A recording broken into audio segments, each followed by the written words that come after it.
All right, you're asking for it, so here it is. Listen to this. I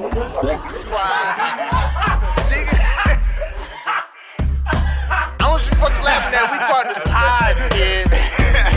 You understand? We in here drinking, singing, swinging, all that shit, dog. We sweating, getting wet, all that. All right, welcome to the 205th episode of the Drinking Partners Podcast. Yes, this is our Jason Kidd episode. This is the episode where we facilitate, because that's what we do. We facilitate a good time, good beer, just good vibrations, man. That's what the Drinking Partners do. Anytime you're around us, we facilitate a good time. We don't need to be the star of the team. You know what I mean? We get you them buckets. That's what we do, man. And we get your buckets because at the end of the day, we all get the trophy. You feel me? Or it could be the Kevin Garnett with the Celtics episode, because we started out just as stand-up comedians, but we really hit our stride when we moved to the Celtics, moved the podcast, and moved to craft beer. We really became a thing. And I told y'all, man, Saturday, I was really like, yo, let me think about what these analogies gonna be. You on point this I'm weekend. on Piggity, all right? Oh, boy. I'm on Piggity, all right? So I'm half of your host in tandem, Ed Bailey. I'm joined as always with my co-host, Dave Bracey. Say what up to the people. What's good with you people? We are the Drinking Partners, and if you're looking for us, you can find us on epicastnetwork.com/partnerspod. You can find us on iTunes, Stitcher, Libsyn, Google Play, Googleable, and Spotify under Drinking Partners. You can find us on IG, Twitter, and Facebook at PartnersPod. 205 episodes. 205. We 100 away from the Miami episode. Can't wait to do the 305. Man, we've been asking y'all, and we will continue to ask you, man. Please hop on iTunes, hop on Facebook, man. Rate and review. That's how we know we're doing well. That's how we let others know that we're doing well.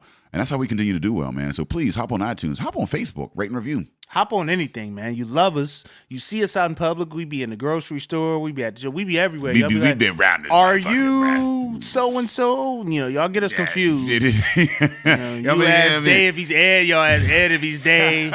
It's cool. You just know we exist. You one of the Drinking Partners. One of those guys. You love us. You see us. You love us. Now look, at the click of a button, though, tell the internet, tell the world, tell everybody, man. Let everybody know the good times, the great times, the good listen that we are. You know what I mean? So more people listen so that you're a part of a cult, all right? Yeah. And as always, culture. Look, cult. We ain't no Kool-Aid over here. Cults be getting Kool-Aid money. On the Drinking Partners don't not, drink Kool-Aid. Not like the R. Kelly cult. Yeah. Not like any of the cults. Well, a little bit like a cult, though. You know what I'm saying? I'm not. I'm going to need a pass. You're going to need a Bailey cult. Bailey's going to start his old cult somewhere. On some of the shit I say, all right? I need you to be so into me that you be like, I'm going to give him the benefit of the doubt. I ain't giving you the benefit in 205 episodes. There's going to be another 205 before you even get a chance of that. Not like the cult in Martin when they was wearing a robe and had like the fucked up in the Naharam. I guess all the cults are like that. It's all. All right, so we building a culture. So you look, you fucks with. shout out to the character. Listen, y'all gonna have me stricken down. Is it stricken down? Hey, you smite. You're gonna be smitten. Ooh, when the last time I've been smitten? Smite. That's a different level. Like Smythe, you gotta get a big ass fucking sword across the chest at the right angle. You gotta be Smythe. They gotta hit the one artery and your aorta. The Harry Carey. But listen, you love us, you see us in public, you love us at the click of a button, tell the internet, tell the world. And as always, 204 times we said it, this is the 205th. In lieu of rates and reviews, we do accept shots of Hennessy, all right? Yep. Shout out to Car Guy DJ and the Conways for starting the trend. Shout out to everybody we've seen, met over the years, who kept that trend going, who always showed love. Shout out to everybody who came out to the night of epic comedy last night at Compton Theater. Sold out. You guys fucking rocked. You know what I'm saying? Y'all had to sit on the stage. Y'all kept it gully. Shout out to the two dudes who come every month. You know what I'm saying? They come every month and sit right on the stage. Like it's good. We're building something there, man. So if you haven't been, bring your motherfucking ass out. It's a culture, man, out there. I mean, like we got the regular folks that come in, they're looking forward to it and whatnot. And we always got different craft beer sponsors.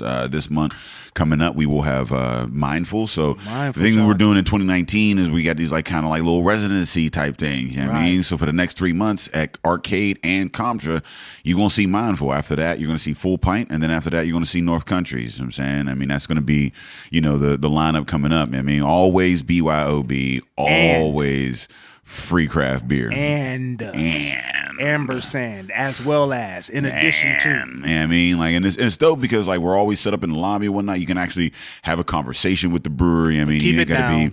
Don't outspeak the comedian on Well, stage. yeah, I'll say, yeah. I mean, but like coming in, I mean, during the intermissions and whatnot, you can actually have a conversation with the brewer. You ain't rushed to do anything, this and the other, like, and like I said, we give you a little bit of that variety. So check out Mindful on what is that, April 420. You keep forgetting, 420 is a holiday for most folks. Yeah. Not for you this year. Nah, not this year. I wish I had a violin. Not this year. Man, it ain't been 420 for me since fucking, I mean, people since like you've been an 98, adult and you could smoke 99. regularly. Yeah, like 420. I never really 420. I'm gonna be honest. I never 420. I did when I was in college, like, because it was a thing, and then once like I left that environment, it just was another day that I smoked. It was, I never ever really indulged in the over smoke. Again, when I was in college, I day to that shit. I overindulged in all of the things when I was in college. I'm a napper, dog. Like, if I oversmoked, I just went to sleep. But that's all you can do in oversmoke. Yeah, I mean, that's all an oversmoke leads to is a nap. Yeah, I mean, like maybe a very long head session and some naps. Yeah, I mean, so that's really the only danger. There's no OD. I don't know if I paused that or what just happened there when that very long head session, but you slid that in. Oh, no, I mean, but very indiscreetly. But Cerrone Russell will be headlining out of the DMV coming up and whatnot. It's legal out here, and he came to where it's not.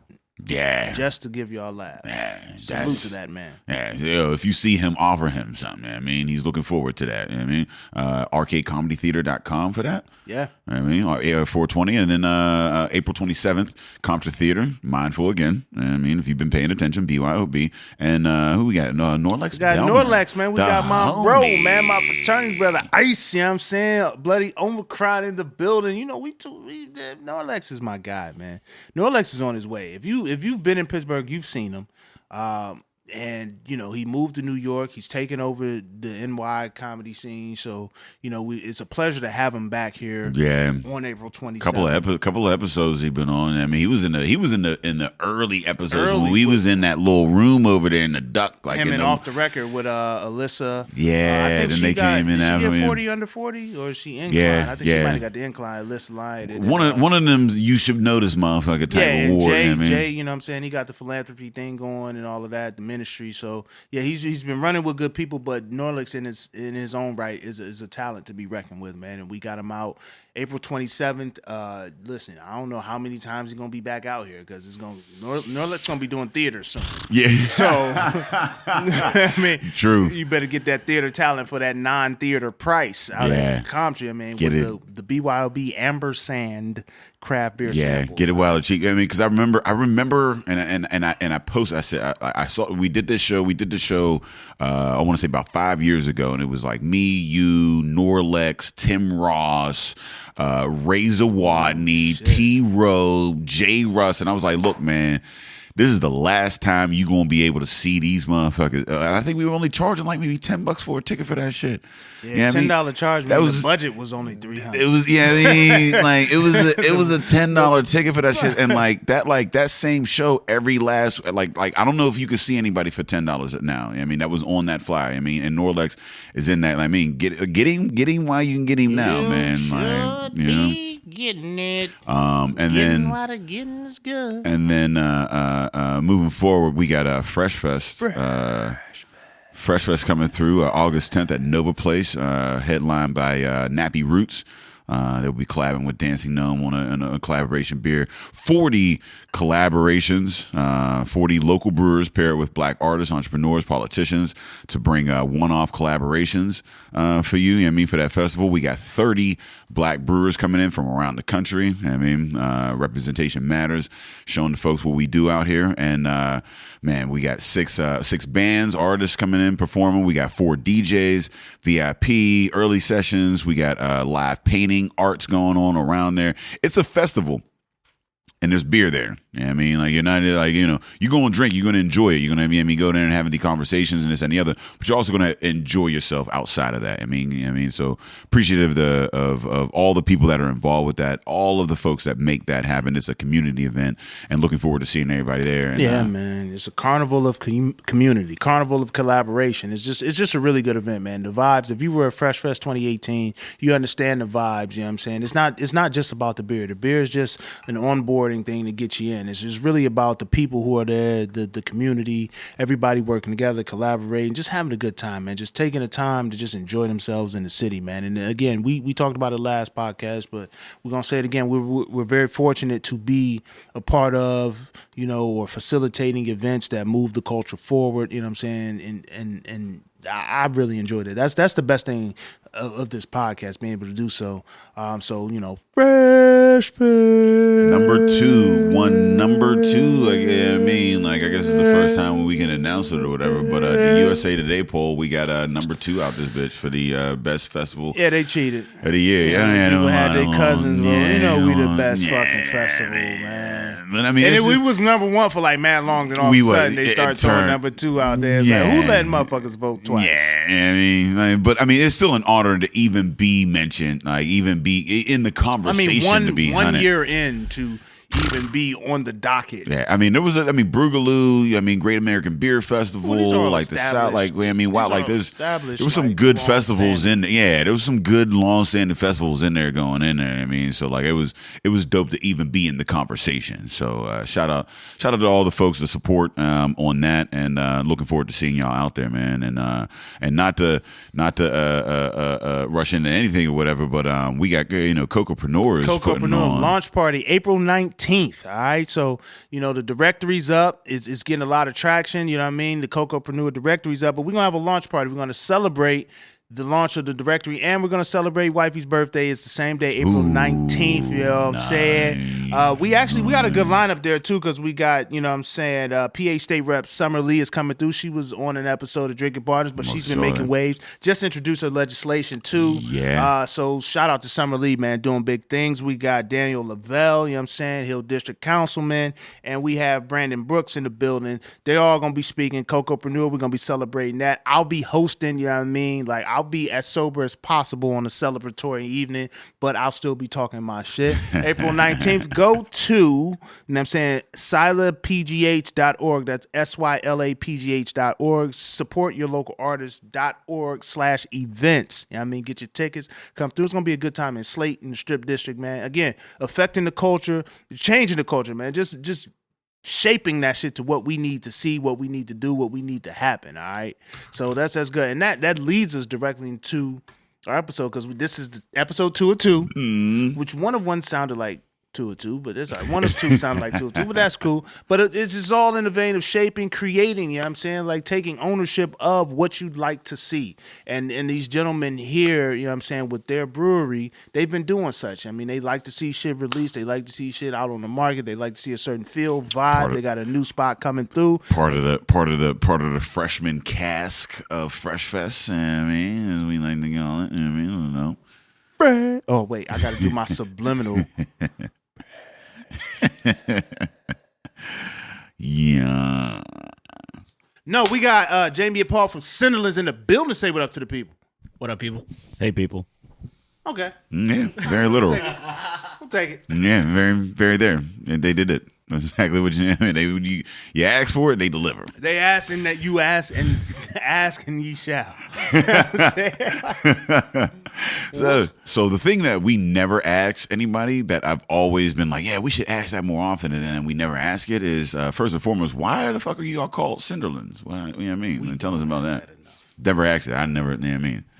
It's pretty simple. It's actually just about being a nod to the city of Pittsburgh, about history of the steel, and how when the blast furnaces were going back in the 70s, heyday of the steel industry here, it would be ash and soot and cinders getting blasted out all over the city. So Cinderlands. And okay, so I don't even know what cinder is. Like, well, it's the shit. It's the sparkly, fiery. After you fire, Is that the shit that had the lake set on fire in Cleveland?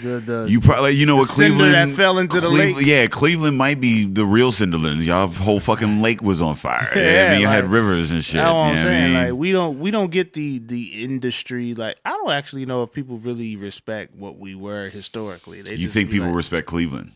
Okay, well we're not going to. I'm just What we're not trying to gonna figure out do- what part of respect that you're like. Well, kinda, the like, fact that we confused just about. signed ODB, That it we're gonna win the exists. division, but that's neither here nor there. I was actually just trying to pay homage to the fact that Pittsburgh has such a rich history that they introduced words to me today, like cinder. Now I'm gonna go home and Google it. I'm gonna become a cinder expert because I never knew that that's Yeah. where Cinderlands came from. But okay, I That is respect that's really dope. I mean, so like, how did you guys like hook up, and how did you guys get into this endeavor that is Cinderlands? Also, can we drink more of this lager that you've been pouring us, and tell us we about both that? finished our lager. Absolutely. Yeah, That's a yeah. problem.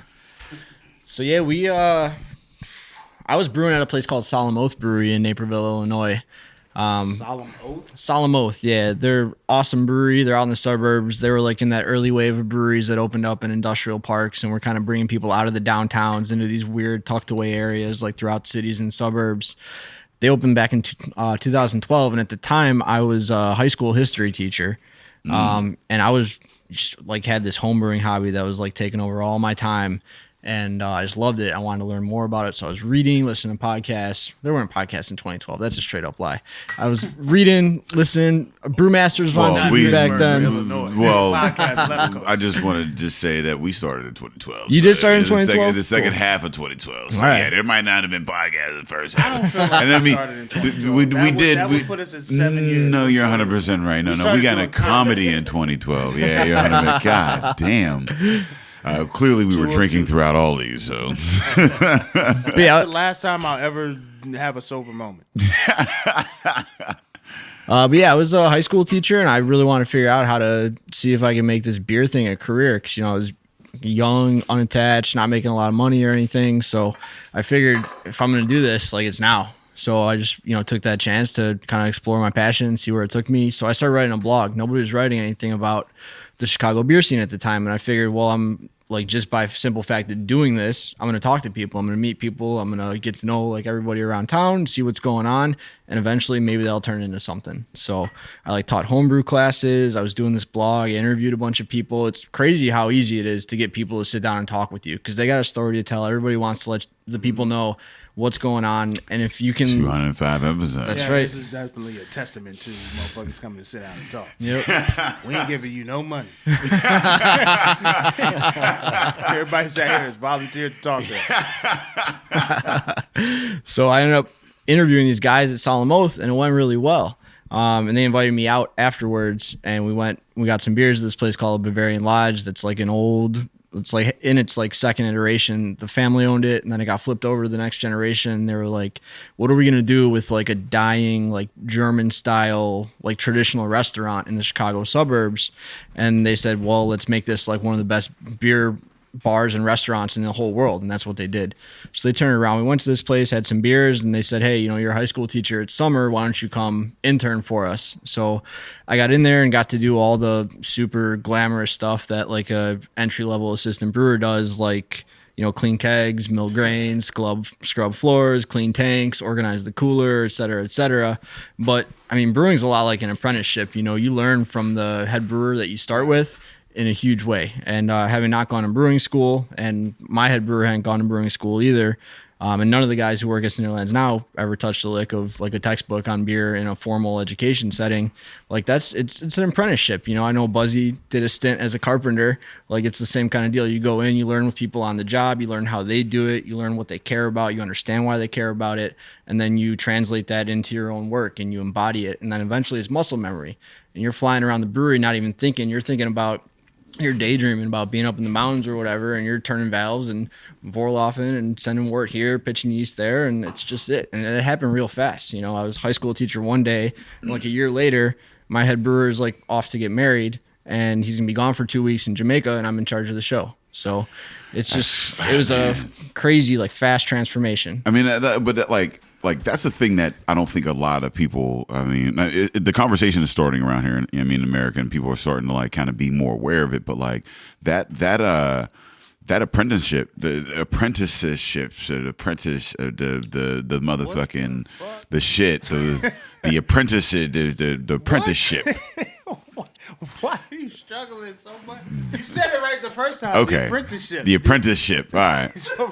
But that shit, yeah, I mean, like that's a like everybody's going with the 4-year degrees and like all this debt, and you come out and like it's a saturated, whatever you get a degree in, you probably graduated with 1,000 motherfuckers that have it, and another 1,000 motherfuckers in the state, and another 1,000 motherfuckers elsewhere. It's a saturated market. You come with all this debt or whatever, where like you can like go and use an actual like you can learn a skill, like a trade. You know what I mean? There's like a refocus on trade. Yeah, like I've I seen a mean, larger because push for trade. it was for so many years, like there was the college route, and like trade was almost like a dirty word. It was like, oh, like you going out and you learn how to weld, motherfucker. Like I'm gonna go get my bachelor's degree in English or like liberal arts. Degree, yeah. I mean, I'm gonna get my degree, and you over here, like, but like I mean, 2 years, like one trade school.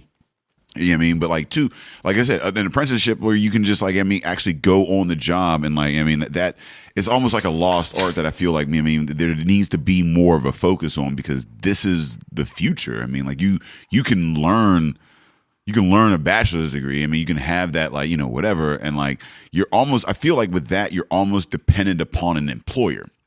Whereas with a skill, with a trade, you could be your own like business. Well, you could be on need. If you find need, then if you find opportunity, then there's always a need for that. I mean, there's always a need for that skill or whatever. Right. I mean, so like you could pursue all the other shit. You can go be a lawyer or a doctor or whatever. But like, I feel like, I mean, like I want to tell my daughter, like, get a skill first, and then go. I mean, figure out. I mean, the whole whatever. Like where you as a teacher, you started out with a degree, like I mean the 4-year or whatever, and then eventually got into a skill. I mean, whatever. Like I feel like the future should be opposite. It should be like, go get your skill first, and then especially while they offer it free in high school. Hell yeah, take advantage of that free trade, whatever, in high school, and then the Votex and all that. Then you can avoid, because the thing about trade school, while it's a little less expensive on the overall, and it may be a little shorter. You're only taking private loans for that. There are no federal loans to get a trade, certification. So get that shit for free in high school and whatnot. But yeah, it's good that you jumped into that passion. I mean, I'm sure teaching in high school, I feel like in that realm, you have to really be passionate about it to stay with it. Oh, for sure. Because you put up with a lot of stress in those early years as a teacher before you get tenure. It's like you go into this pressure cooker of, are we going to keep this person around for the next 21 years? And tenure is, right? The whole concept of tenure, I'm like, what?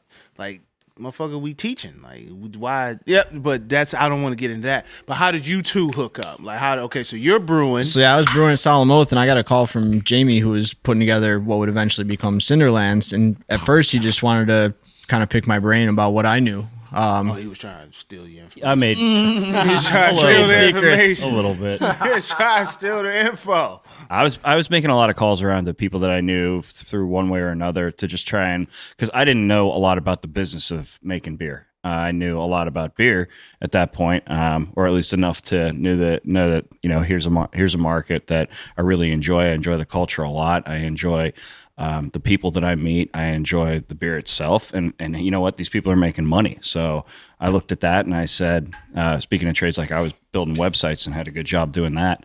But I thought, let's put a business plan together. I talked to my wife about it, who does all of our social media and stuff and works for the company now.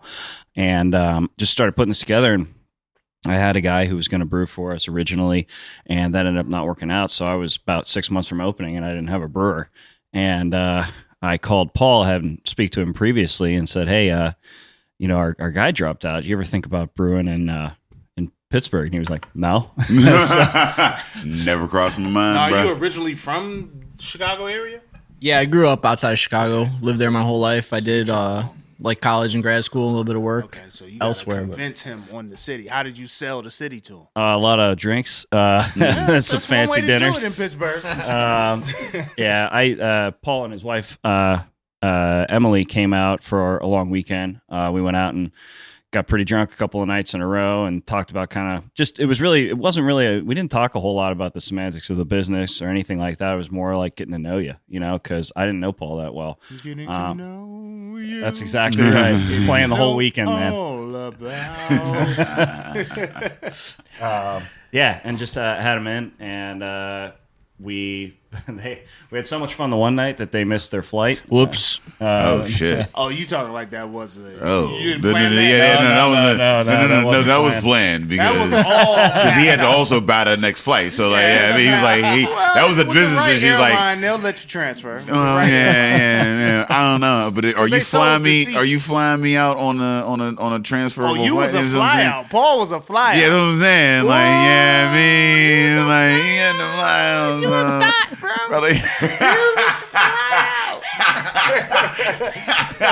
Beer thought? But on that trip, I was like really pumped about food and drink in Pittsburgh.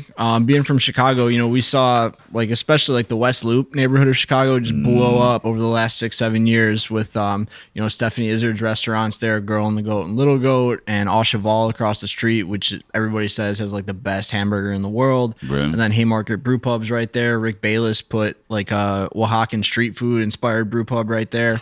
It's a crazy little strip Next of the time city. I'm out in Chicago, I need to hit you up Yeah, beforehand to get the I'll get you real hooked up. deal. Holy, like I was out there and I was only out there for like a couple of days and we performed in Old Town and shit and like Yeah. you got the. I always fuck it up. Is it like Lou Malnado's? Yeah, Lou Malnati's. Yeah, Lou Malnati's. awesome. Yeah, I mean, like that was the deep dish. Like, everybody's like, because usually when you get the chains and shit like that, like people are like, yeah, well, that ain't the real shit. You got to go to there. But I mean, it was like when I went there, I was surprised. Like, so when you come to Pittsburgh, everybody's like, you got to go to Permanis. Like, that's Pittsburgh. And I tell everybody, like, no, don't you go to motherfucking Permanis, bro. Do people really say that though? They really do be saying that shit, bro. You know how many people I mean, be like, I've been oh, I here gotta. for a long time, but I've never said it. No, I've never said it. I lived here, like, but but with Chicago, that actually was a thing that like real Chicagoans were like, Yeah, Malnati's is awesome, yeah, man. it's a real Chicago motherfucker. Like you should have that. Chicago You know what I mean? Yeah. Yeah, this is episode 22. I'm gonna be singing the whole fucking time. I'm gonna be singing. But So I do want to get into some of the other spots in Chicago next time we out there or whatever. I mean, shit, me and Ed and Norlex probably gonna head out to what's the Zanies, the comedy club, yeah, down there in awesome. Old Town or whatever. I mean, I gotta do a dope comedy show out there with Dave Hellen, man. I gotta really like. Ooh, fucking Dave set Hellen, that up. yeah, Dave been doing this yeah. thing. You guys like sketch? I've never done it. Like sketch comedy, Yeah. like improv We've or whatever. Done, Yeah. Let me not say I've never done it. I've done some sketch. I don't know. Like you gotta, it's a different there's a different gland that you activate. To Yeah, do sketch. sketch. Well, when you talk about if you talk about recorded sketch, having versus like improv, those are two different things. Like improv, you're talking about Second City, Yeah, which Second is City. huge out there. Yeah, but Second City is Second City and that's a highly prestigious school of improv that Right, you're getting a higher level.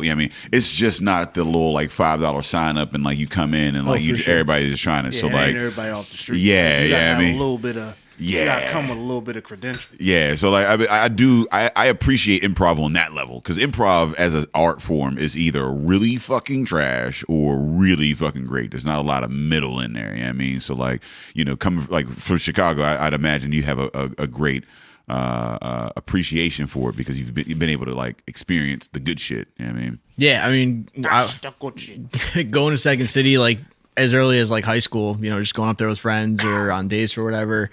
It's a great, hilarious spot to go hang out. They got great margaritas next door. That helps.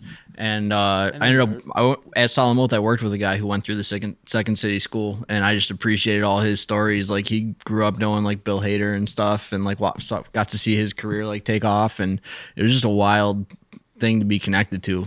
Seeing how many people end up in really awesome opportunities and careers coming out of that place. Yeah. Todd Glass. Yeah. Yeah. I forget what episode he was on, but He was on an episode, it man. was an illicit Shit, I picture mean, of us. there was some edited photos that were that were dropped afterwards. Infamous illicit. Can you tell me what the hell? Like, because I'm not even drinking. So we had your lager. Thank you about it, and appreciate that. The aroma of this. Yeah. I haven't even tasted it, but I was about to taste it, and then the aroma hit me. I was like, okay, let's talk about this before I jump in. That's why we're the drinking partners. Because we had the same. I smelled that shit. I was like, wait, hold up. As soon as you open that can, it just takes over the room. It really does. Yeah, it's a really fun beer. I didn't expect it to smell that big. It's called Nebula Colada. This is our guava coconut tart shake IPA. So we took the milkshake IPA and spun it around a little bit by we added some acidity to it. We do like a kettle soured version of a milkshake IPA. And we've done a bunch kind of in this series, and this one is so tropical. We use a ton of pink guava puree. We use toasted coconut in the mash, and then again in the whirlpool. And the tropical fruit flavor out of this is insane. It's like drinking an umbrella cocktail. This is good as hell. Thank you. Like from the time it hits your tongue to the time it like really resonates what you just had. Like the Not a flavor bad moment in and this bitch. the after. What? It smells dope. It drinks dope. It What the feels fuck like is the this? mouthfeel is crazy. It finishes like it's. Buzzy, have you had? Nah, man. Like I'm still getting that, like as I speak more and say more W's. Yeah. The aftertaste. It keeps coming at. Yeah, I mean, like What the again, fuck like is it's this? crazy. What the fuck is this? Tastes like a wonderful beach cocktail. What the fuck is this? Right. We're just getting ready for summer. You know, it's snowing out today. We gotta Like, pretend. I don't even know what the fuck is this? Like, Yeah, that one was popular. That's a problem. Is That's what the almost- fuck that's that actually is. almost gone now too. oh no! well, you need to do it again. Problem. Oh, we will. We'll do What's it. ABV Yeah. on Jesus Christ. 7.2.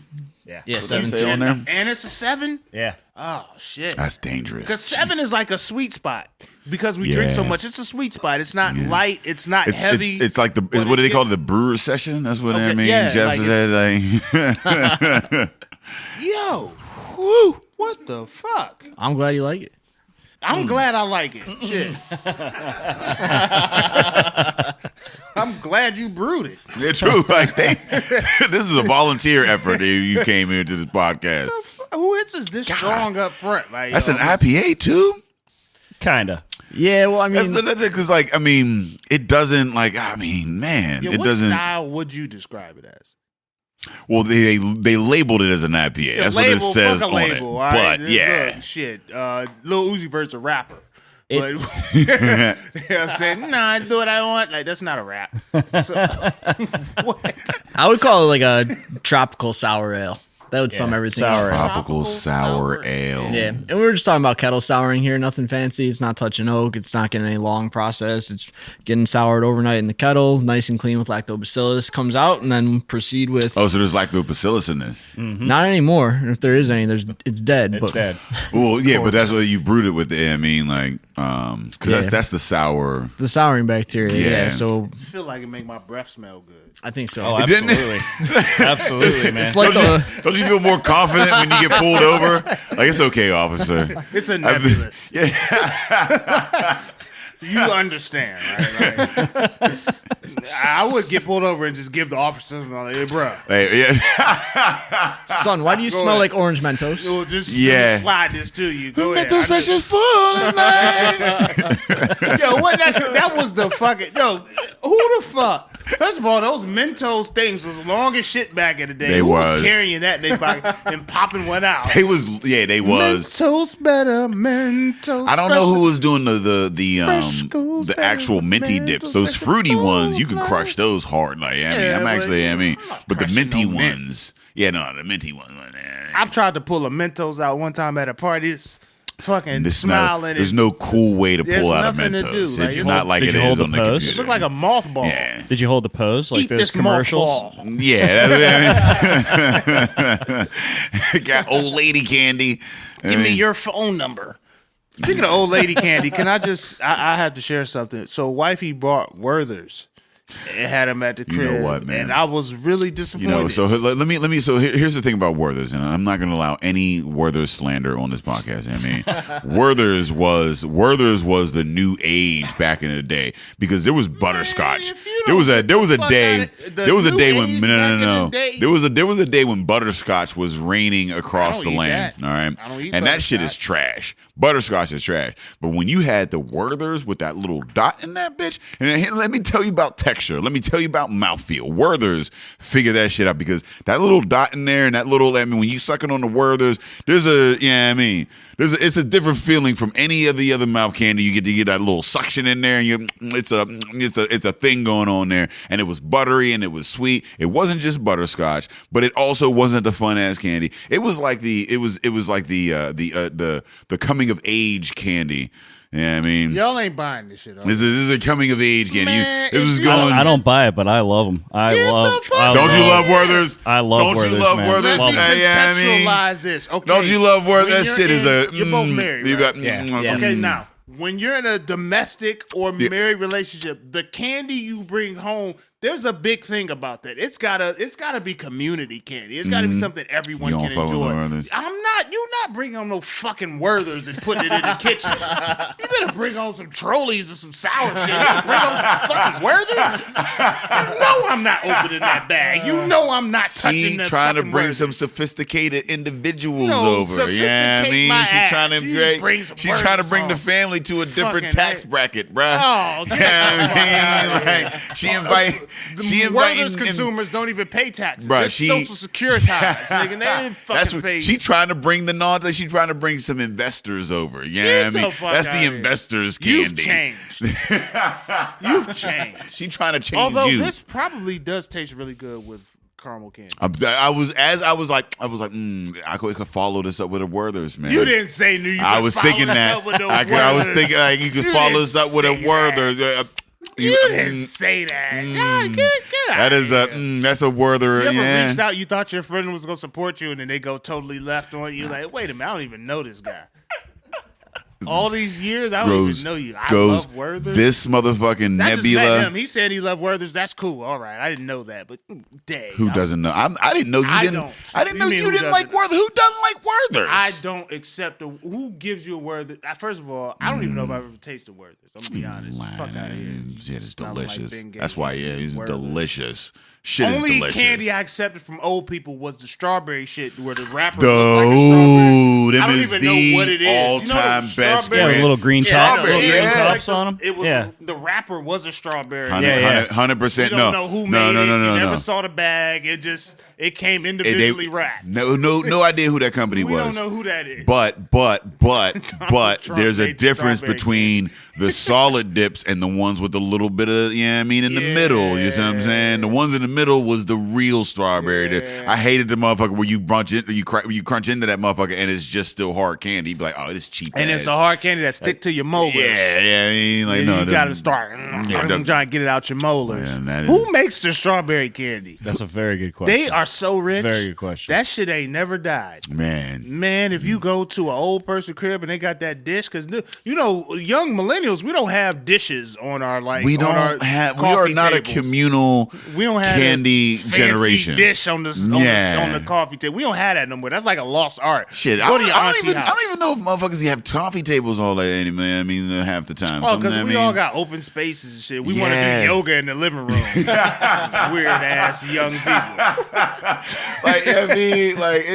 It's a weird thing. People hang out because typically if I have people over at a house, it's not even like to hang out on the couch. It's kind of like more of a party type situation. It's a you know what I fluid mean? situation. Yeah, you never yeah. know where people gonna end up when you have them hang out. But the old people, they got the coffee table and they got the festive chandelier looking dish and they got the strawberry wrapper candy in there. And boy, I will fucking bang a strawberry wrapper candy. And the one that I like, the church candy was the malted, like the ones that melted in It your had mouth. divinity in it. Yeah, It made you feel saved. You were sanctified. Yeah, those that malty, like, I mean, Yeah, it was blessed. mints type. They were mints, but Candy they was weren't. blessed before you Yeah, had it. whatever to find that one. But whatever this is, and I'm never gonna. Jesus Christ. That is That is okay. So we 'Cause it- 205 episodes. That's why we've been talking That's about an candy because immediate it's impact. so fucking delicious. That's an It was like immediate impact beer.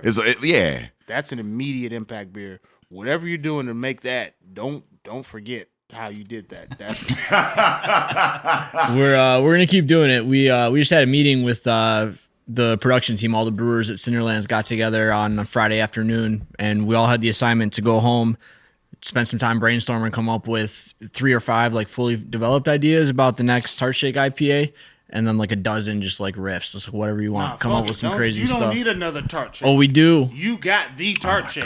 No. There's gonna be another one in like a month that you like just as much. I don't have the capacity to deal with an extra like I'm gonna step You about it up. to have I 2 can't. problems We're on gonna your step it hand. up. We about to be in this bitch like, yeah, I mean, on a weekly basis, like, oh, you got some of that Tart Oh, Shake, scratching. man. You gotta need more of them Tart Shakes, bro. Motherfucker order it. If he scratches his nipple while he orders, Yeah. motherfucker hooks. I was just on my way home, just wondering, you know what I mean? No, this This is the perfect like amalgamation of non-traditional training but investment into what you're doing. That's it, man. Let me tell you about the next one that's in tank. We were making a blueberry pancake version of this beer. See, All right. Now, I personally don't get down on blueberry pancakes. I don't like blueberries as What is a wrong as with a you? fruit, First of all, as a medium. you can put whatever you as a want concept. in a pancake. It's a pancake. No, false. Blueberry pancakes are trash. You are trash human. They are. I know they're wildly popular. Blueberries are offensive fruit. All right. I mean, I feel like, I mean, it's they're not woke. They're not woke berries. All right. So I need backstory. they got this weird ass. I don't know what the fucking flavor is in the background. Like whenever you in it, Floral? but it's some weird ass like shit that just sits on your tongue, and you're like, man, fuck you. Like, get the fuck out of here, bro. Yeah, I mean, it just be lingering around. It's a lingering ass berry. lingerer? It's a lingering ass berry. Yeah, I don't mean, agree with it. and I don't really fuck with it. I thought that was a lingonberry. A lingonberry, yeah, no. I mean, but I have come to appreciate it in beer. I don't know what it is, but however you brew it, typically it's acceptable in beer. I don't like it in pancakes. I don't like it in liqueurs. I don't like it in fruits. You know, like the candies. I don't like it in that. But in beer, I've found a way to Need a enjoy blueberry Jolly Rancher? Fuck those motherfuckers, man. No, you know what? No, you're right. A blueberry I know Jolly. I'm right. But God dude, damn it. but is there a bad Jolly Rancher? Yeah. We lying. What is it? The last one of these, See, that's bullshit. the last one of these we did tasted like a strawberry Jolly Rancher. Yeah. Yeah. What the it fuck really are did. y'all doing? Y'all cheating. No cheating. No cheating. Y'all cheating. Look, okay, so we did 205 episodes. It's very rare that we harp on a beer like that. Whatever the fuck that Tart Shake is, it's really fucking good. Not just on the swallow pause, but on the just, I'm still tasting this as I'm done with this. I don't know what he's talking about, the blueberry pancake. Whatever you're doing to create a blueberry pancake, I say proceed. I am in concert with whatever you're doing. Please Yeah, do come that. check it out. Make it happen. It's in the tank right now at our new place Like a in the Strip blueberry District. pancake. What is I wrong don't with know. that? I love blueberry Yeah, me pancakes. too. What the fuck is wrong with him? Syrup and butter. Come on now. Come on, man. You put syrup and butter. You could put syrup and butter on broccoli, and that shit would be good. So where do you come? So where do you guys get the inspiration for a recipe? Are you generally doing like a brainstorm, like you said, with the staff, or how do you come up with? I mean, 'Cause I've never heard of Tart Shake. I've been making beer professionally for 6 years now, something like that. Mm-hmm. Well, hold on, let me think. 7 years, and it's you're constantly thinking about it. You'll be making beer one day, you'll taste something, and the ideas just never kind of stop rolling. And I think kind of what separates like the people who have to do this every day and come up with new beers all the time, that's clearly what people want. They want new beers all the time. They want their palates to be stretched. They want to be surprised. They want the whole package. They want it to happen like what you just experienced with this beer. They want that every time they go to a can release, every time they go and sit down in a brew pub. So it's really my job and my staff's job for us to come up with beers that are going to surprise and delight people in that way all the time. It's like kind of a bummer because like I feel like we're on a little bit of a like rabbit wheel that we're never going to get off, but at the same time it's like, how awesome is that we just get to like exercise creativity in our jobs every day. That is such a fear in like in the arts, because you're an artist. As a brewer, like I wholeheartedly believe brewers are artists. You know what I mean? Like you're taking, a thing and creating newness. And I mean, whatever. And like you're using your creative skills to do this. And as a creative, like, I remember like reading The Oatmeal. There was a, comic, back in the day. And he was like, there's a common fear in artists that like it's going to dry up at some time. You know what I mean? That like at some point you're going to, run out of ideas. But like, you shouldn't look at creativity like a pond. You should look at it like a river. You know what I mean? And like, as you're living life, like, as a river, like, things are flowing into that to make it constantly be streaming. Sure. As opposed to a lake that is what if you pull from a lake, it's eventually going to dry up. You see what I'm saying? So yeah, it's a great metaphor. That's perfect. Man. Yeah, trying to get all deep and shit. But no, and I'll be sitting there like, yo, like imagine trying to follow that. For 205 episodes, this shit good as fuck. This is a river.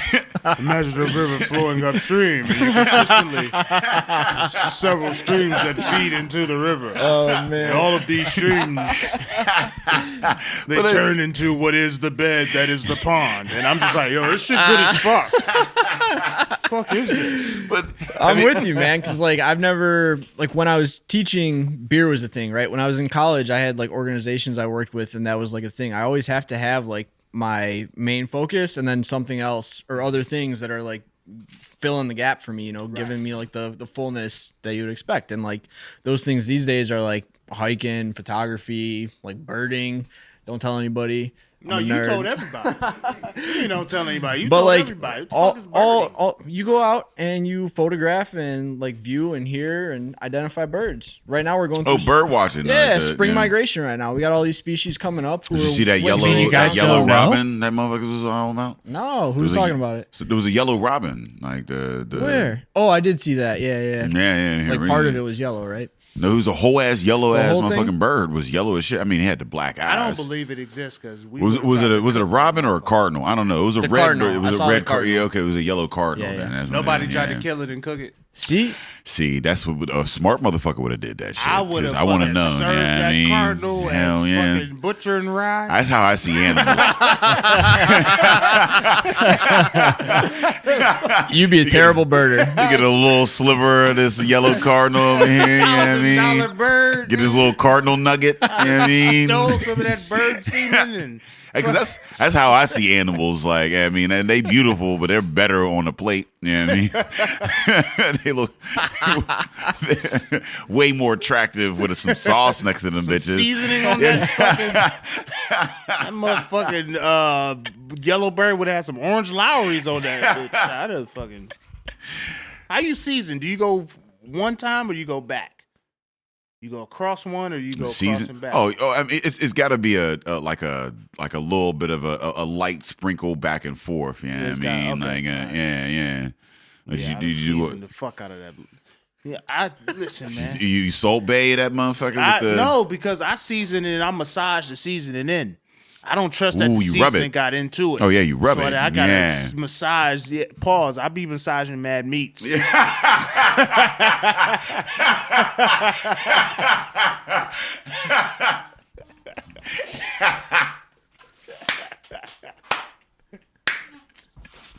Nigga be rubbing meats.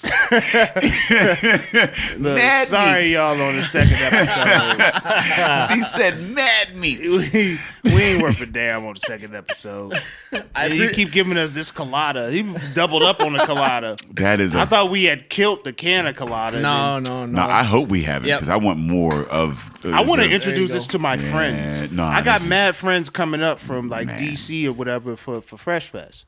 I kind of want to just send them cans of like the best shit that I've tasted. Well, Cinderlands will be at Fresh Fest, so that's what I'm saying. That's true. Now the colada might not be, but I'll be like, yo, these people, whoever made this, will be there. You need to come see them. Cause this shit, God, what the thanks, man. Bring them all through.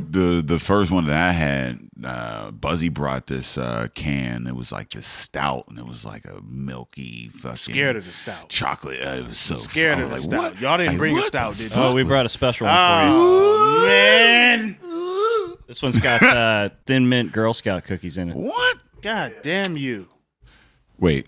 Do they have to endorse Speaking this? of stouts, let's Do they have pour to endorse this that one. when you do a thin mint? No, Okay. we actually remove. We don't really reference it at all. Like we don't. You want just any- said it.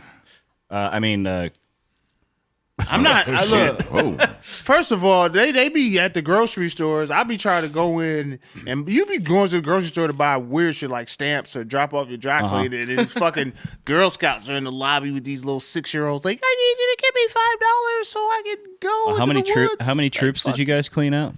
Three troops. oh wait. So you threw actual Girl Scout cookies in that bitch? I love Girl Scout cookies, man. They are like I just the don't crack. fuck with Girl Scouts, man. It's like You don't fuck with Girl Scouts? It's a. Oh, they're is it a cult? the culture, is it a man. cult? No, They that's a using them cult, little- They not a using them culture. little girls, man. They are making hella Using money. them little girls, I man. I like as woke as I want to be.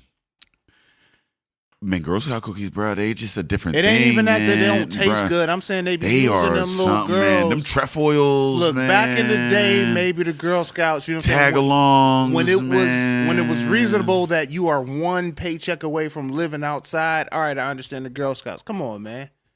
Like, I mean, And I'm not using these yeah. outdoor skills. They ain't even learning these outdoor skills. Oh, You the give girl. it- Oh, you mean like the? you giving them you sashes You for talking about like creating the websites and concept shit. of I don't- scouts? Yeah, nah. I don't know man. any. I don't see. Listen, They I don't know hustling enough us, about. man. I don't know enough about like scouts hustling to. us. Yeah, I mean, none of. And none then of- my sister none was of a our Girl kids was Scout, in and that, they man. wouldn't Oh, let me. word? And I had to. So my sister was just old enough that we had to go home from school together, but she had to do the meetings first, and they just would have me sitting in the back of the room just watching them eat cookies and shit. Yeah. Like, that's fucked up, bro. I think my sister was in the Girl Scouts for like 6 months, maybe. You know I what don't know how mean? long Like, she might have but- only been in for 2 meetings, but them 2 meetings were Yeah, impactful. yeah. I mean, like, me, I like, but like, still mad at I don't the know Girl anything about anything else.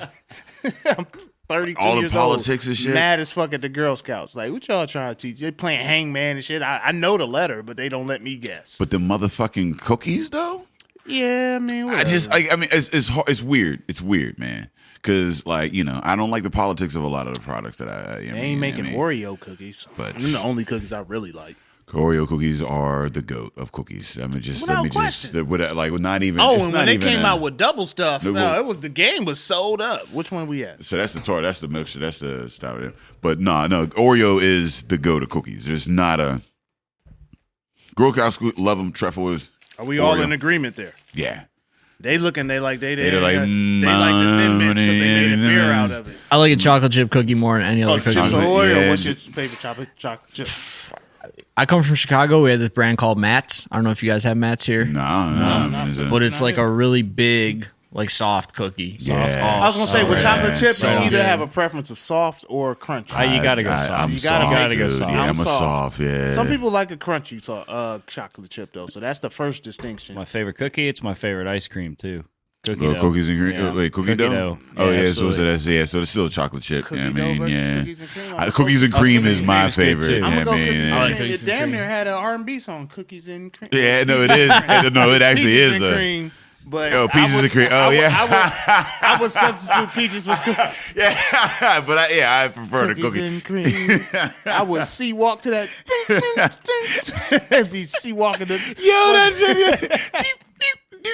Yeah, no. Shout out to 112. Crazy. How yo, when you got something just hits and it just hits. Like you can't duplicate peaches and cream. Like, Nah. It was a non-gangster song with a completely gangster sea walk. Yeah, That was like you were yeah. sea walking about peaches and cream. It's the S, the F, the M. Let me tell you what When I the last wanna time you do. spelled another dude's name out? Spelled another dude's name out. just sonically, glee. it sounded good. With glee. It's the S, the L, the I, the M. Yo. But nah, I do fucks with cookies and cream. That is my favorite. I would say before like cookie dough is dope as shit. I would say that's probably my second favorite. Cookies and cream my first. But I have not had this beer yet. Let me try a little bit of this. You said there's some You thin will mints be in this pleasantly bitch. surprised. Not some thin mints, a lot of thin mints. You will be pleasantly surprised, especially if you're. So the thin mint is the only mint like non-chewing gum thing that I like. This is true to form and You know what I like about this? well is, executed. is that you Thank you. get the mint in there, but you don't get that like crazy dumb cool feeling that you get. I mean, I don't like that shit. Like when you drink those what's that fucking thing that the drink with the mint that like you crush it in, and what the fuck are you calling that shit? It's like Mexican or whatever the fuck. You know, the mixed drink.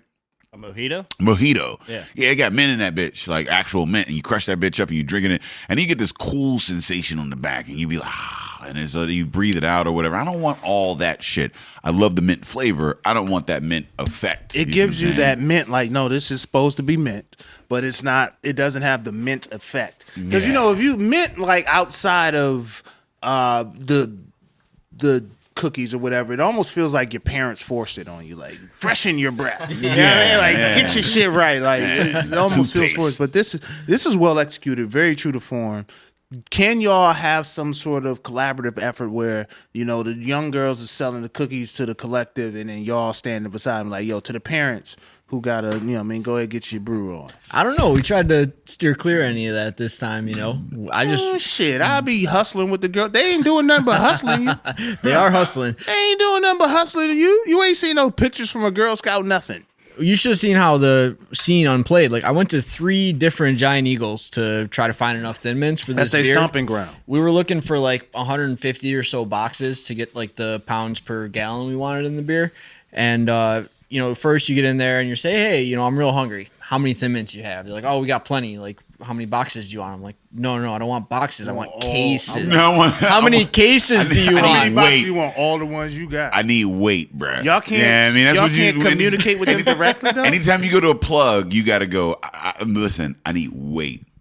Yeah, there's no way to communicate. But there's no way to communicate with Girl Scouts direct. Oh, there might have been, but I mean, look, we're a local brewery. We're making small batches. I wanted to go out and support the local troops. Well, I was gonna say, I guess they may have it set up to where you have to. It has to be attributed to a troop. Although I feel like Girl Scouts would be like, no, we'll take it. Don't even. I almost feel like it could be a dope ass thing where you could even like have like a bunch of different Girl Scouts that you kind of frequent. Yeah, I mean, and you sell out shortbread cookies. I mean, do an IPA with the shortbread. Ooh, shortbread IPA or something. No, I don't know. I wouldn't say a shortbread IPA. I said shortbread like a shortbread. Oh shit, a shortbread stout. Well, is it too dark for shortbread? Would you go with a Belgian? Would it be a shortbread Belgian? That'd be good. Yeah. Tagalog stout. Well, you can't do it now. The Tagalog stout. Well, we technically own half of that. Tagalog stout. Because what we're not going to do 205 episodes in is keep giving away these money moves. Because those are, for me, it's Thin Mints, it's Tagalogs, and it's what's the other dip? The peanut butter chocolate dip. What's them called? I know what you're talking about. I can't think of the name. This is actually getting better every time you jump into it. Like every additional sip. Well, that's it with milk. With mint, you don't want it to be too strong because as it builds like that, like herbs build like that, right? Other stuff typically doesn't. The mint is building. You don't want it to get to that point where you feel that building. like That's good back of your that, throat, kind of like heat, right? Because that first sip, I didn't get a lot of the mint, but I tasted that it was true to form to a certain extent. But then as I continue to go in, I'm getting more, but it's still not offensive. Still not like I'm drinking Listerine, but it's that's what I hate with it. I mean, remember that Gatorade? They had the Gatorade Cool I don't know or Frost why or they whatever did the that. fuck. I don't and know like why you they would drink did it that. and it would just have this weird ass bro, cool feeling. I was hooping. like, why the fuck? I don't want this. I was just hooping. First of all, I'm only drinking Gatorade if I'm on a road trip or if I'm drunk. Truthfully, and ain't nobody trying to replenish at room hooping. temperature typically. Yeah, like I'm not hooping at Mellon Park with a whole ass Gatorade on the side. Yo, well, fuck, I got some water, or I'm just thirsty after hooping. But you know, when you drunk, you get a Gatorade because for some reason somebody lied to you and told you them electrolytes help. Listen, man, Gatorade in the morning. That's a great hangover thing. But Gatorade Frost is a whole nother thing.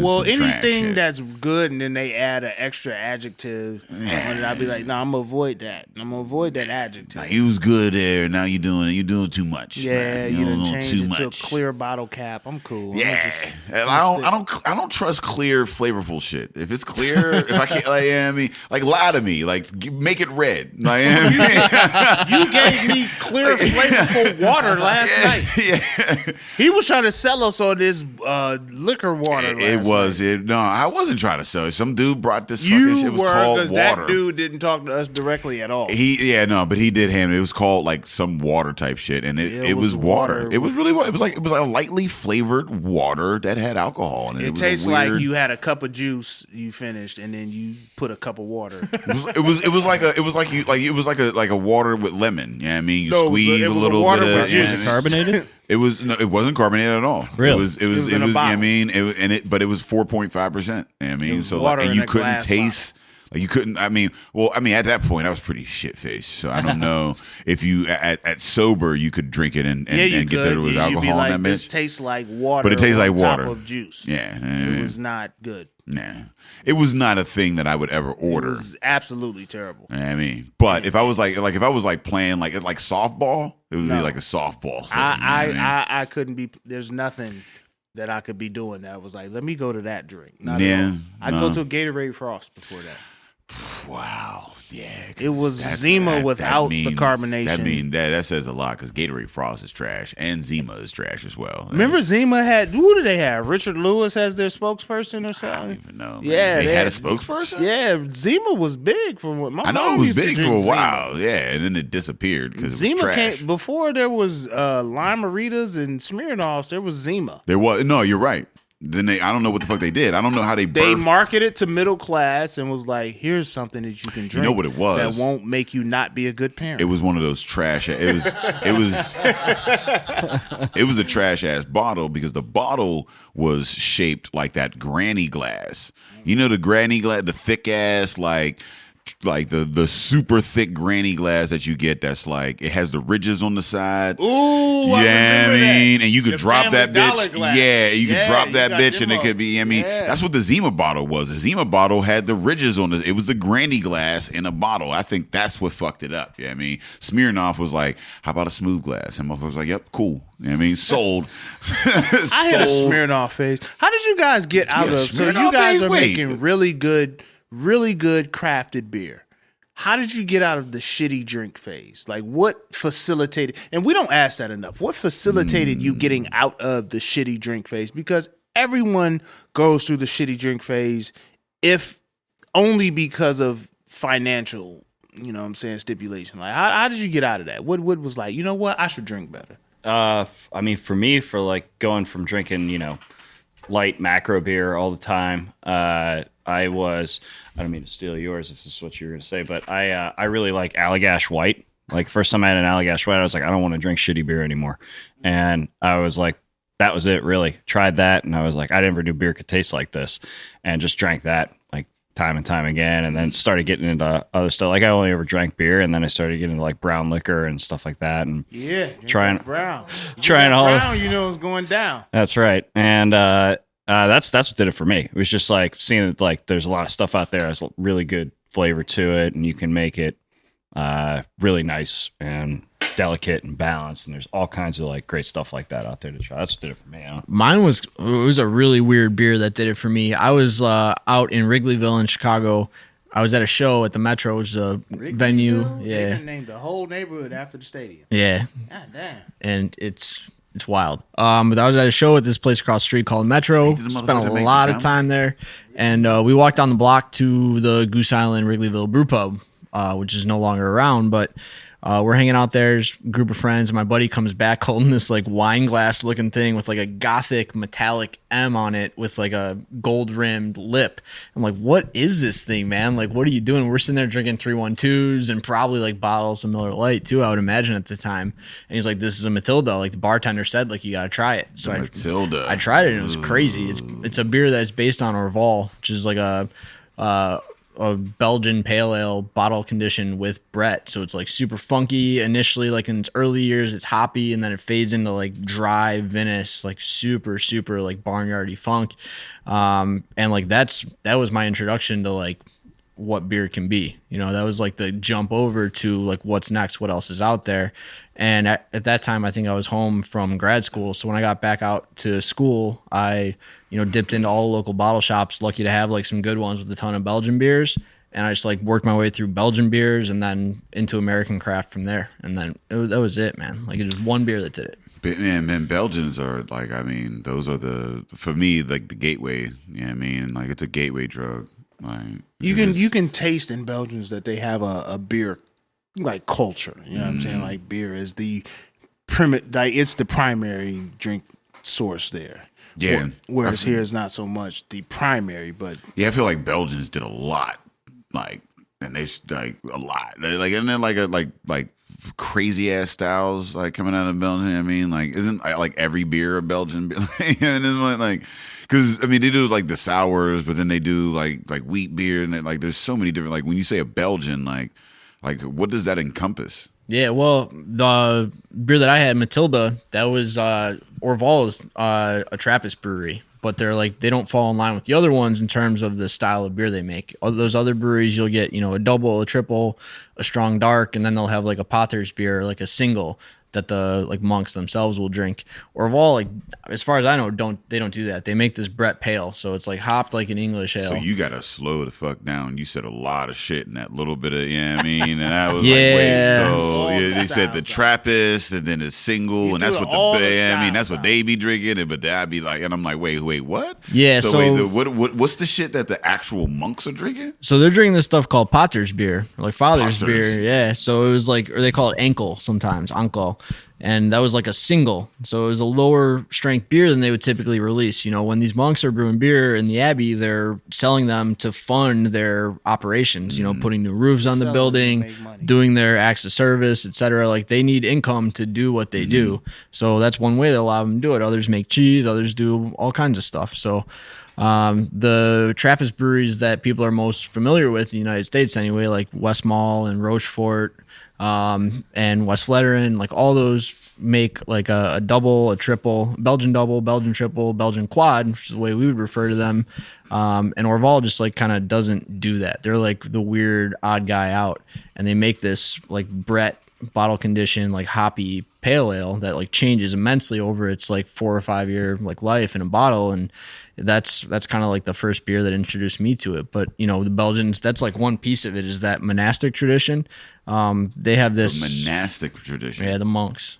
Yeah, okay. Yeah. But Man. then they have that's a word I never heard. Yeah, that's true. And 205. typically with words I never heard, I let it slide. I give you like 6 sentences to provide me with context. I give you 6 sentences, and then I'll be like, all right, we got to go back to this monastic shit. What? He jumped in early, but I was like, I was all intent. Like, all right, I'm gonna kiss so it. I'm gonna pick it up. Here's a question. What? I'm sorry. I shortened that word. It's monktastic, the monktastic tradition. Monk. You could be monktastic. Like, that's. That seems like they would have been a little more developed with. Well, and that's one piece. That's one piece of Belgian brewing. I ain't monk, I'm monktastic. I graduated. I'm monktastic. They in Belgium they make saison too. Like the whole farmhouse brewing tradition that we know in the United States for the most part comes from Belgium. So we love saison. We make a lot of saison. What the fuck is that? What is the thing in saison that makes it like a saison? So the thing in saison, well, it's a very hotly contested question that you just asked right there. Yeah. So you ask different people, you get different answers. Yeah. The saison that we're familiar with from Belgium and France here is a pale, dry, bitter, effervescent beer that's super, super refreshing and standard ABV. Like that's what everybody thinks What's of. the standard ABV? Saison DuPont, like 6%. And the full range of saison and farmhouse beer is a lot broader than that. There's amber saison, there's brown saison, there's lower ABV saisons, there's higher ABV saisons. And in America, brewers have fallen in love with this like one thing that we know of as saison, and they've kind of taken it in a million different directions. Because I don't know if we've had a brown saison.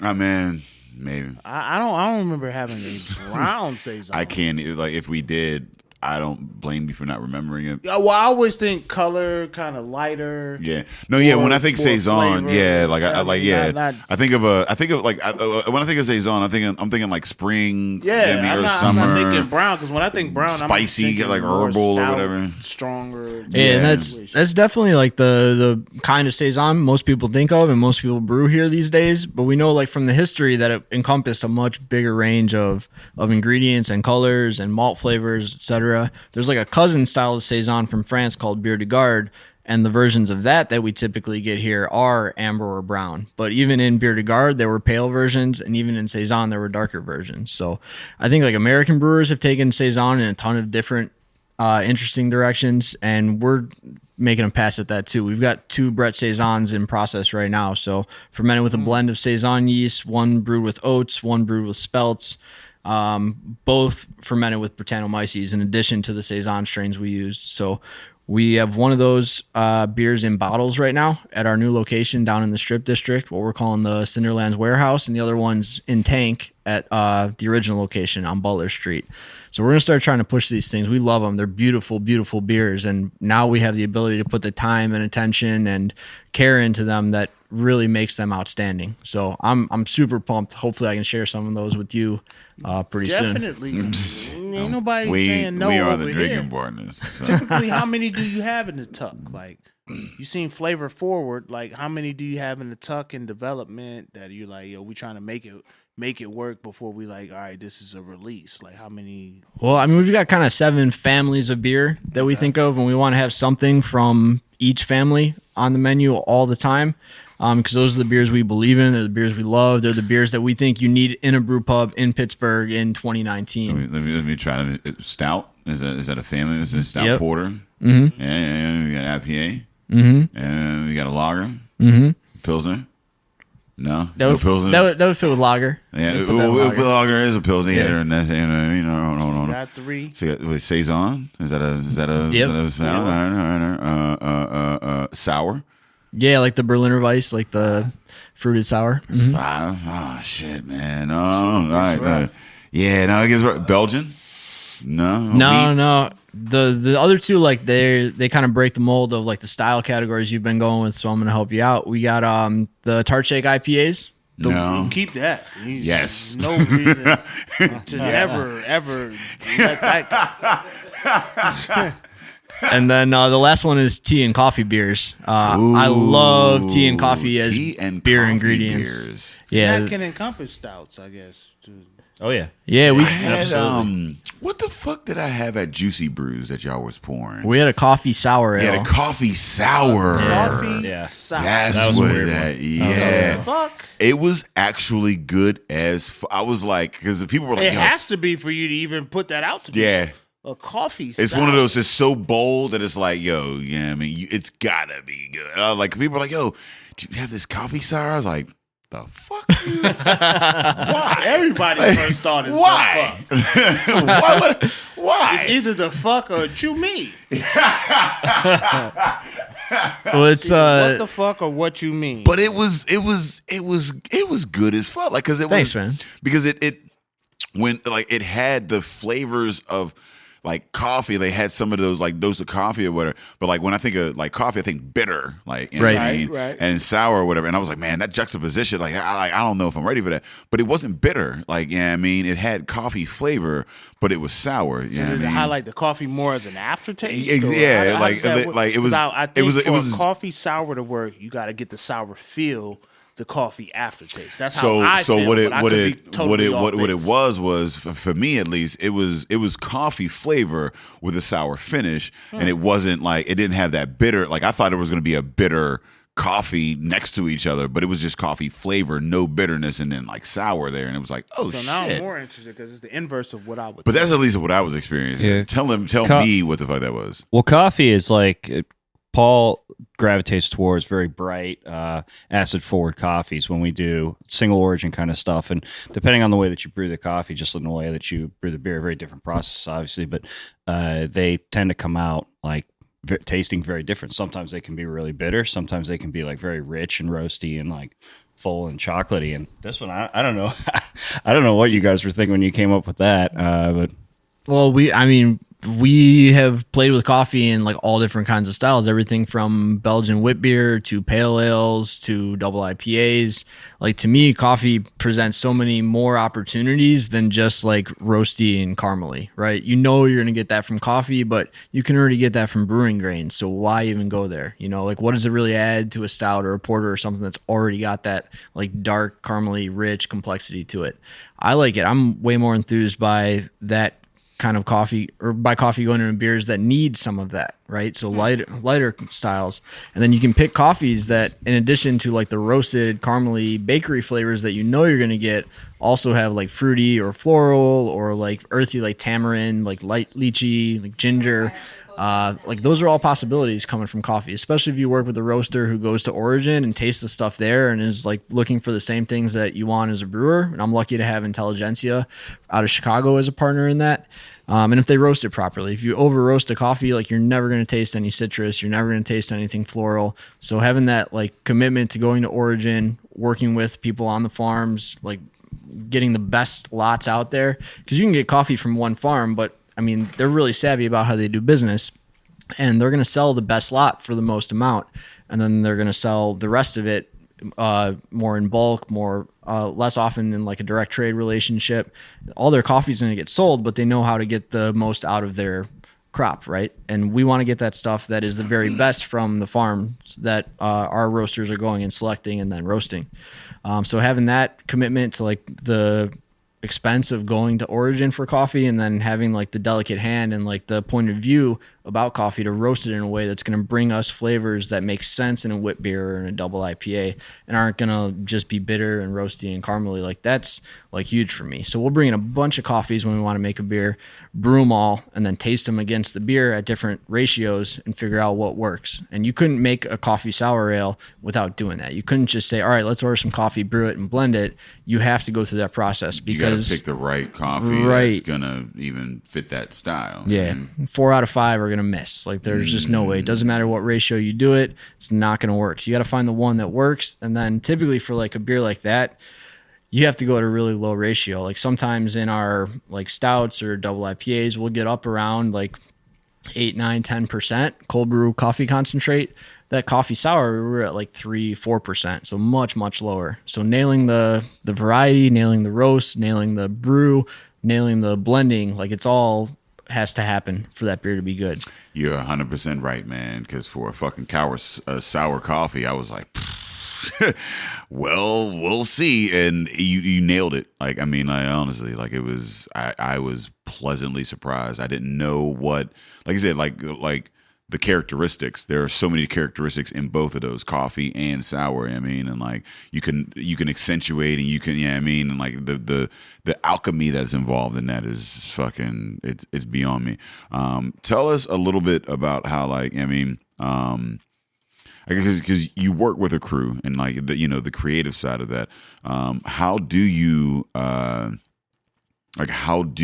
develop? Like, what's your R&D like? Like, how do you know what's the next thing or whatever? I mean, like, because you with a creative team and whatnot, like, is there a system that you guys are implementing so that like, that folks feel heard and that you're able to like progress, but also be managed in some way? I mean, we're starting to get there. I think the 3 guys that I have on with me right now, none of them have been there a year yet. Everybody's super fresh because, we have our original brew pub down on Butler Street. We have this big one opening in the Strip pretty soon.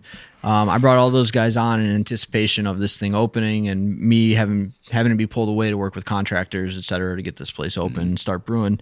So my focus on them initially was, let's put you through this, apprenticeship, get you trained up. I'm lucky to have 2 guys that have a ton of experience. One of them comes from the same school of brewing that I come from, which is like the Rock Bottom tradition. Like Rock Bottom has put out a ton of amazing brewers over the country. And if you look around, like they have this thing called the Order of the Black Phoenix. I don't know if I'm supposed to talk about this out in public or not. It doesn't sound like it after I say it out loud. Yeah, as soon as you said the order, I was like, yeah. So sounds like club. So like, Sounds like some robes. So like former Rock Bottom head brewers have gone on and become like founding brewers and head brewers at other places. So places like Three Floyds and Solemn Oath and Three Surly. Floyds? What? Yeah, like a lot of amazing breweries have their head brewers come from Rock Bottom, and it's a great brewing tradition. So I have a guy from Rock Bottom. He learned all of his brewing professionally at Rock Bottom. Yeah. Brandon McCarthy. Yeah, he was over at Brixton for a little bit. You know what I mean? Like, up he by came you. through. Yeah. No, it's crazy. I mean, the industry is very promiscuous, and I love to see how people are able to go from one place and then like grow. Like, I mean, that's the beauty of a real apprenticeship. I mean, like in this industry, like you can start out at a place and then leave and then start your own shit. I mean, like there's so many, like most head brewers started out in that apprenticeship role in some way. You know what I mean, at another brewery, and then they open up elsewhere, and then they also take on other people. Like that's the fucking power of an apprenticeship. No, it's really cool. It changes lives, man. Like my head brewer changed my life, bringing me in, took me on a totally different track that like I never thought I'd be going down like very long before that. And I'm lucky to have two guys who are really well experienced. This is by no means an internship or apprenticeship for them. It's more of us aligning and getting like super dialed in and on the same page. But then we brought in somebody totally green, somebody who doesn't have any professional brewing experience at all, but loves beer.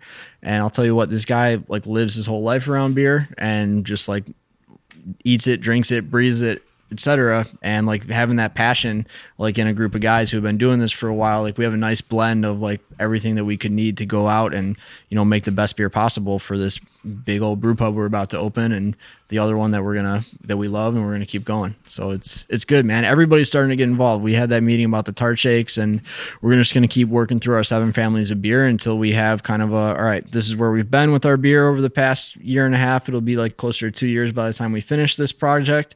And then like, here's where we want to go. Here's like, you know, 2 or 3 dozen ideas in each of these categories for how we want these beers to evolve, how we think we can be better, how we think that like we want to put our mark on this style. What do we want a Cinderlands Saison to be?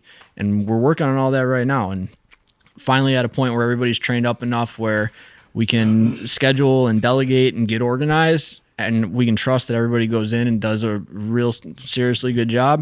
And then we come back together and we have room for everybody on the team to be creative now, which is awesome. And that's exactly what I want. That's how I want to lead this group. I've got a ton of talent in there, and it makes us make better beer for sure. Those guys all have assignments for recipes that they're going to develop, and it's going to be kind of an ongoing project. You know, Jamie kicks in beer ideas too. Like, he's a beer lover. Anybody in the company is welcome to come brew with us. We've had, you know, servers and bartenders come spend a day with us to get to learn more. And we've got, I don't know, do you know how many people we're hiring over at the new place? It's a lot. I've been sharing the motherfucking like I've been sharing like, yo, if you're listening, man, like Cinderlands is hiring, and I'm like, yo, man, get some of these brothers down there, like, I mean, come through, you know what I mean, and like the new facility. So get some of these brothers down here. You know what I mean? Yeah. But like, I mean, like, cause we were down at Juicy Brews. It's a beautiful fucking facility. You know what I mean? Right down there in the strip. So like, congratulations to that. I mean, I'm looking forward to that. Tell us a little bit about like I guess because I'm interested in seeing how you compare the Pittsburgh beer scene to the Chicago beer scene, and then how that is indicative of the future of the scene in general. You know what I mean? Because like, you know, there are some scenes that are younger than others, you know what I mean? But at the end of the day, we're all still on the national market. Everybody's trying to distribute this and the other, whatever. There's a bunch of, you know, there's a bunch of paths. So like, what are the differences between that you've seen from Chicago to Pittsburgh, and then how does, you know, what do you think of the future in general? Man, I would say Chicago is like a pretty mature beer market when it comes down to it. Like, that scene started like really getting a lot of new blood into it like early, you know, like 2007, 2008 was like when you saw a wave of breweries starting to open.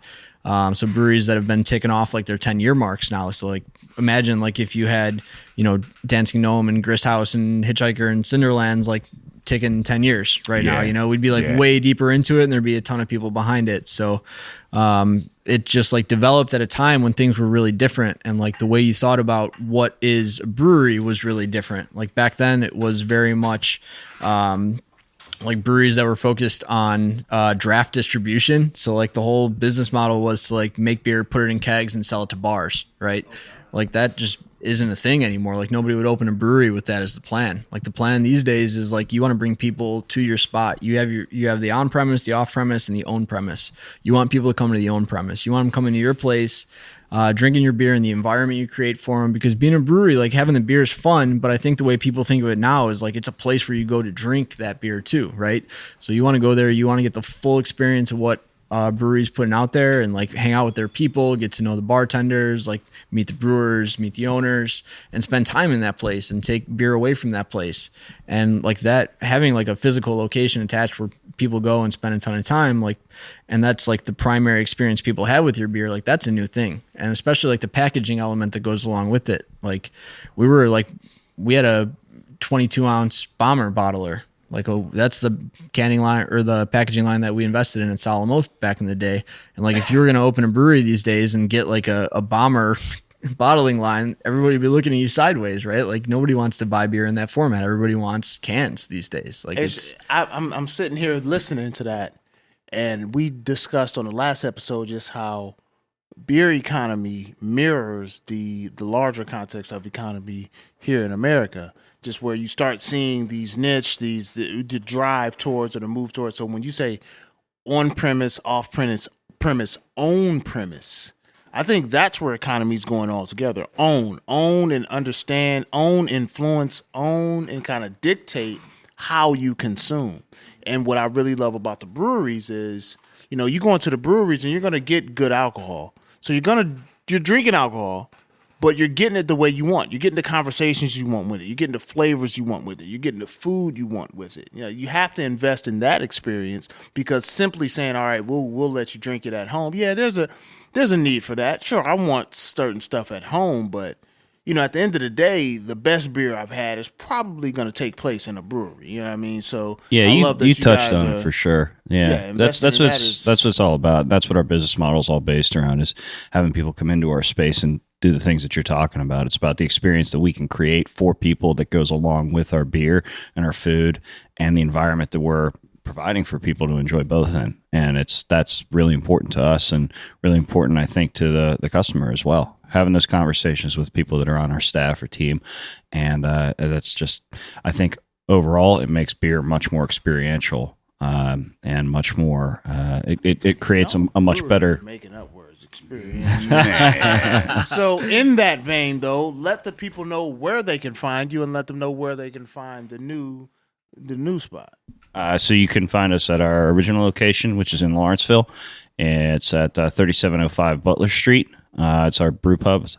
And then our new one is in the Strip District at 2601 Smallman Street. And that is a much, much larger brew pub and a much larger kitchen. So that one will be open in about 6 weeks. We're really, really excited to get that one open and share it with everybody, because it's going to be a hell of a spot. You've been there, Dave, seen the space. So we're really excited to get that out in front of people. We're going to have all the tanks full at the end of this week. All the tanks are full at the end of this week. It's a lot of money, man. A lot of money. A lot of fucking money. Yeah, I mean, you talking about getting into the Strip. Yeah, I mean, like where the city is now. Yeah, you know all them fucking grains that you're putting in that bench. front, You get all them fruits and fucking hops and shit, man. Did y'all get your hands on any of that? What the fuck? The Galaxy that just dropped or whatever. I mean, the Galaxy hops. I thought Andy bought it all. Yeah, no, Galaxy. Yeah, Andy was. He all was like, mad excited. Like, it take a lot for me to see like the excitement of a brewer online. Like, this motherfucker was tweeting like, "Man, I've been waiting for years to get these hops." He had a whole Galaxy thread like that. Like, God damn, We got it was like that. We've got some in the cooler right now. Motherfucker took up the whole. He got a little tuck. He cornered the hot market. He came in, played this big joker early. Yo, I'm gonna give you $1 million. Give me all of them. We just kicked our Galaxy beer. We had a all Galaxy IPA on that just went. It was really. That's the one that you didn't bring. I know. I'm sorry. What else they brought? That nebulous colada. Listen, that shit. Man, listen. They let the people know where to find us. I'm about to pour some more of that. Yeah, we are the drinking partners, and if you're looking for us, you can find us on epicastnetwork.com/partnerspot. You can find us on iTunes, Stitcher, Libsyn, Google Play, and Spotify under Drinking Partners. You can find us on IG, Twitter, and Facebook at PartnersPod. 420 Arcade Comedy Theater, arcadecomedytheater.com, and then April 27th, Comedy Theater. .ticketleap.com, and then August 10th, freshfestbeerfest.com. See, what I've added to the subliminal was that at the end. That's the freshing. That's the fresh opening of a can. Fresher. See, it's all thought going into this. Thank you guys for bringing what you brought through. Thank you for the flavor. Thank you for what you do. We're excited about the opening in the Strip District. That'll be dope. Shit, I'm still we've been raving about. I mean, all of the beers were good. But it's very rare that we just rave consistently about that one. Fucking tart shake is. Still don't know what a tart shake is, but I'm asking everybody that I go into. You got a tart shake? Everybody's gonna get that question. Don't slide in my DMs if you don't got a tart shake, because I'm shutting you down. But as always, Drinking Partners is the crew. Epicast is the family, and we out. That's fun. Man, it's so fucking soft and warm. It's so long. I love it. That's just down to the machine. Nice, guys. Thank you. Get a photo from the drums real quick, and then we don't have to worry about. God damn. Yeah, no. Yeah. So was that like a style that you made up? Pretty much. Okay. Yeah. The player hands, they were doing milkshake IPAs, and everybody started doing milkshake IPAs. And then those beers are like fun, like they get people really excited, but I never liked them. I love lactose. Because you're